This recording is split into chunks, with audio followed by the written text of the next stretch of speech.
Hi guys, it's Ksenia. Welcome back to my channel.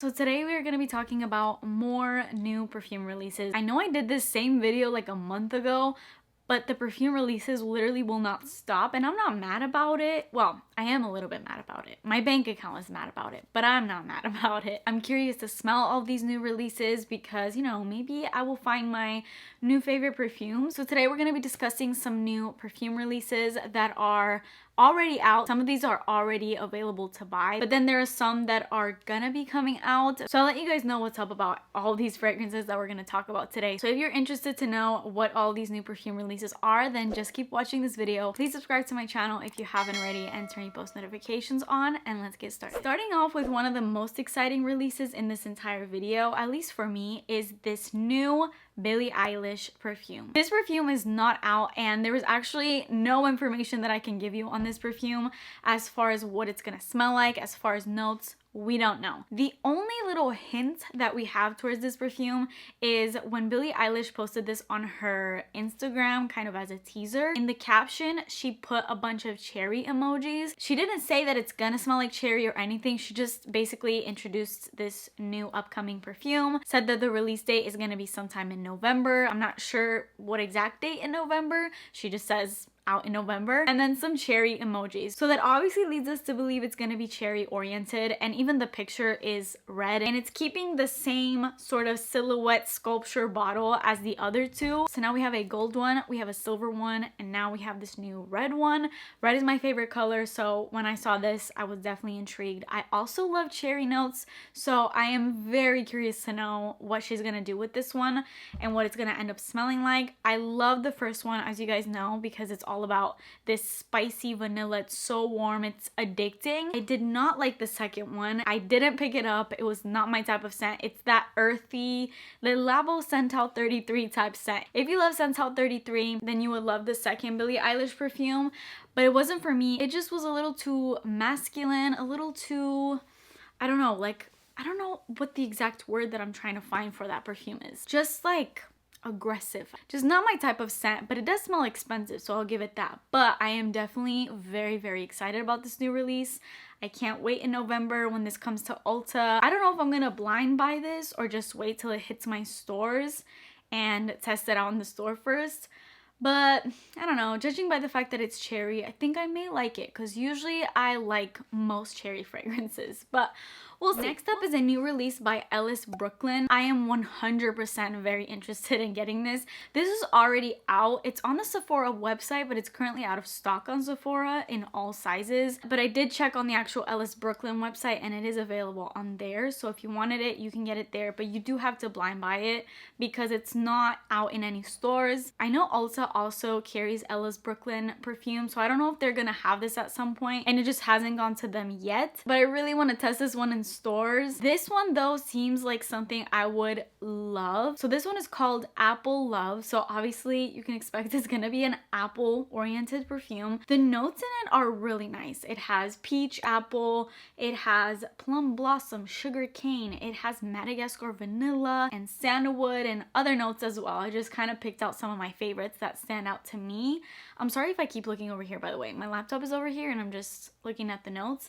But what really makes me want to purchase this and try it out is the fact that two perfumes that are listed on Fragrantica being compared to this one are Nina Ricci by Nina Ricci, which I have in my collection and I love it. That is the scent of my childhood. I grew up wearing that type of scent. That and Amore by Castro.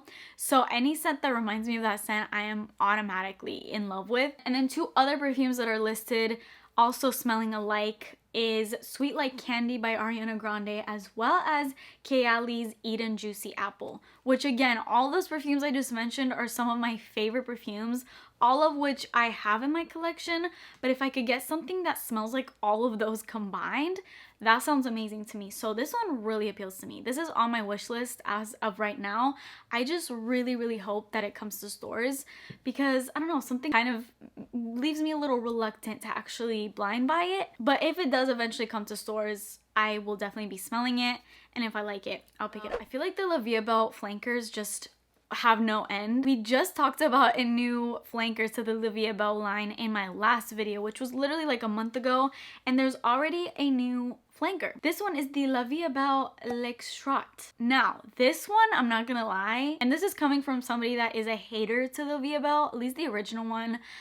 It's too basic for me. I'm sorry if that's your favorite perfume. We can agree to disagree. I'm sure you also hate perfumes that I love. I'm not offended, so you shouldn't be either. This one though actually sounds really appealing to me, and this is out. I see that it is available on the Macy's website, and I think it might actually be available in Macy's stores or just like department stores, so I might have to check this one out because the notes in here, this one has red fruits, iris pallida, damask rose, and it has a base note of oud, and oud is a very rich, expensive note. I gave a little rundown on oud and what it is and how hard it is to resource in my Kayali fragrance review that I did of the new vanilla oud fragrance. But yeah, basically oud is a very rich note. Usually it's found in a lot of more niche perfumes because it does have that high-end price point. So I'm intrigued to see it in this one, and I also really love the bottle of this. It's this gold bottle that looks very just luxe and intriguing to me. You know, the reviews on Fragrantica are a whole mess, and a lot of people usually talk bad about whatever fragrance. Most Fragrantica reviews are negative, and that's kind of happening in this one. So honestly, if you're gonna get any perfume and you want to go on Fragrantica to see reviews first, I don't recommend doing that because I found some amazing perfumes where if you go on Fragrantica and you look them up, the comments are just like, this is repulsive, this is this. Like, people are passionate on there. So I wouldn't go based off of those reviews, and based off the reviews on this one, it seems like not a lot of people are liking this. But I don't know. I mean, the notes sound good. I'm interested in smelling this. I wonder how it compares to the original one. That's my first thought because like I said, I'm not a huge fan of the original. But that oud is definitely catching my attention, and oud has been a scent that I've recently started getting into. I'm not gonna lie, I don't think I would love a perfume that is oud dominant, and it was a very strong part of the perfume. So the only thing that is kind of scaring me about this is the fact that it's the only note listed in the base notes. You know you're gonna smell that a lot, especially in that dry down. So yeah, this one I would definitely not blind buy, but I'm curious about it. So if I see it in Macy's or in any of these stores, I might give it a little sniff. The next perfume release is Devotion by Dolce & Gabbana. So I actually did an entire review on this perfume. You can see it up on my channel. I'll link it up right here. And the only thing I'm going to tell you in this video, I did not like it. In theory, it seems really good. The notes are delicious in it. Like, absolutely delicious. It has a top note of candied lemon. It has panna cotta rum. It has a base note of vanilla. It has orange blossom in it. I mean, for the most part, it looks like, from the outside at least, like this delicious candy, sweets, dessert type lemon scent. But to me, it smelled like heavy cleaning product with sugar. Like, imagine you're cleaning your house with your regular, you know, more citrusy, clean smelling products, but you just decided for whatever reason to dump sugar in there. That's what that perfume smelled like to me. It was not it for me. I bought it with so much excitement and I returned it. It was, no, that was a big no. And I know in the comments a lot of you guys actually agree with me, but then I know there was also some of you that loved it. So it seems to be a pretty polarizing one. It's one of those where you either love it or you either hate it. It didn't seem like there was an in-between. We have another cherry perfume on this list, and this one is also out and available to buy. It is on Sephora, and it's actually in stores in Sephora. So I need to get myself to a Sephora store and check this one out. And I know the Sephora sale is coming up, so I'm gonna have to keep that one in mind. This is by the 7 Virtues, and this is called Cherry Ambition. What caught me on this is definitely the notes, and definitely it's obviously the cherry note and the marshmallow note. Two of my favorite notes. Marshmallow ranking a little bit higher. Marshmallow is like one of my top favorite notes, but the fact that it has cherry and marshmallow in it sounds delicious. There's cherry blossom, vanilla, amber, frankincense, guaiac wood. So it has notes that I really love, and it's curated really nicely where it seems like it's a good combination of notes where it's a little bit fruity, it has that pink pepper, so maybe a little spicy. Some florals, but it doesn't seem to be floral dominant, and then base notes of vanilla, a little bit woody in the base. Those are my favorite type of scents. And then as far as perfumes it's being compared to, I see the number one on the list is Kayali Love Fest Burning Cherry, which I do really like. I don't own it, but I have smelled it in stores and I just haven't gone around to picking it up, but I do really like it. And then Lost Cherry by Tom Ford is also on this list. So that's pretty interesting because that's pretty expensive. And if you don't know, the Seven Virtues is more of a clean perfume brand at Sephora. The only other Seven Virtues perfume I have is Vanilla Woods, which is delicious. This one definitely is one I will have to definitely smell, and if I do like it, I'm probably gonna pick it up during the Sephora sale that's coming up. All right, and then we have a new Jean Paul Gaultier perfume that's out. This is called Divine, and from the bottle, it has this ambery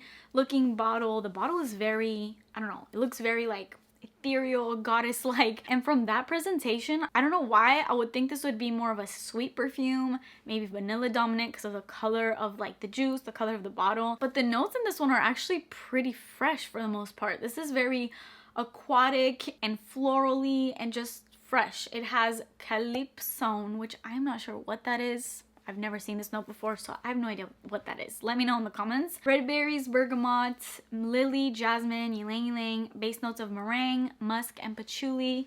So yeah, it seems fresh for the most part. The only note in it that kind of intrigues me is that meringue note, because meringues are like this sweet, fluffy sort of desserts, and I really love them. They're like one of my favorite desserts.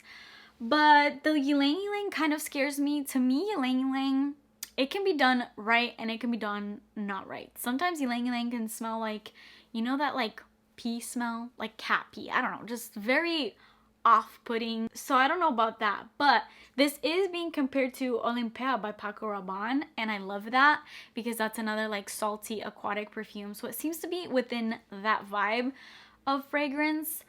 So yeah, I mean, other than the bottle, there's nothing really intriguing to me about this one. I don't know if I would necessarily go out of my way to go and smell this. So that's probably a letdown, at least for me. And it doesn't seem like it's out quite yet. I think it's out over in Europe, but it's not yet out here because I did go on the Jean Paul Gaultier website, which is the only place I'm seeing it on, and it says this product is not available around you. So maybe it'll take some time to get here, but I still don't think I would go and purchase this one. Next up, there's a new fragrance by Sniff, which is this brand that I've never smelled any of their fragrances. I know they are at Ulta Beauty and I have seen them in stores, but I actually don't think I've ever smelled any of them. But this one is pretty intriguing. This one is out on the Sniff website, but I don't see that it's out in any place else other than their website. So if you did want to buy this, you can. Now, what's appealing to this, I love the dark, rich red bottle, but this one is a chocolatey fragrance, and I love the marketing on this one with the chocolate all around it. You know, I love me a chocolatey, sweet type fragrance, and I love the other notes in it as well. It has iris, and that note always smells like lipsticky makeup to me, and I love that type of smell in perfumes. So I'm so interested to know how that would smell being combined with that chocolate note. It has lavender in it, it has heliotrope, vanilla, sage, and what's most intriguing is the perfume it reminds me of is Guess Seductive Noir. And if you're a follower of mine, you know I've been talking about Guess Seductive Noir since the beginning of my channel and how much I love it. It's such an inexpensive perfume, but to this day I think it smells so rich, and it's literally like 15 bucks. You can find it for that cheap, but it smells so good. It kind of is within the realm of Mon Guerlain by Guerlain, but honestly 10 times better to me. It's creamier, it's just better, and the fact that it's being compared to this, and then it has that chocolatey note, if it does come to an Ulta, I will definitely be sniffing this Sniff perfume. And then the last fragrance that I'm going to be talking about today, I'm sure there's other perfume releases. These are the only ones that kind of stood out to me. This one is by Narciso Rodriguez, and it's called All of Me. As soon as I read that, I thought of that John Legend song that was popular. This one, I don't know. Okay, hear me out. I am a lover and a hater of Narciso Rodriguez because, you know, my least favorite perfume in the world is Narciso Rodriguez For Her, but then one of my favorite perfumes in the world, literally in my top 10, maybe I would go as far as to say my top 5, is Narciso Rodriguez Musk Noir Rose. So I feel like I have literally my least favorite and my favorite of all time perfumes in this house.